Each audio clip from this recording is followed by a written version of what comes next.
Wow, আমি এখন 11 নম্বর থেকে চলে আসলাম 12 নম্বরে। আমার ভিডিওটা সবাই দেখবেন এবং শেয়ার করবেন, লাইক কমেন্ট করবেন, কমেন্ট বক্সে জানাবেন। সবাইকে শুভ বিকাল। দুটো রাস্তা দুই পাশে গেছে, একটা 11 নম্বর, একটা 12 নম্বর।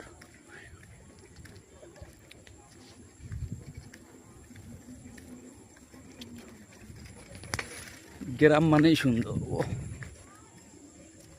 সব জমি দেখেন। আমাদের রংপুর পীরগঞ্জে বেশিরভাগে ধান হয়, সবাই ধান চাষ করে।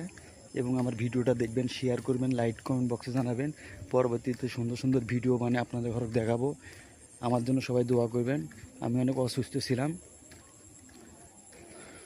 সুস্থ হয়েছি আল্লাহর রহমতে। আগামী শুক্রবার ঢাকায় চলে যাব। আশা করি আমার ভিডিওটা সবাই দেখবেন, সাপোর্ট করবেন, সাপোর্ট পাবেন। সবাইকে শুভ বিকাল। আসসালামু আলাইকুম।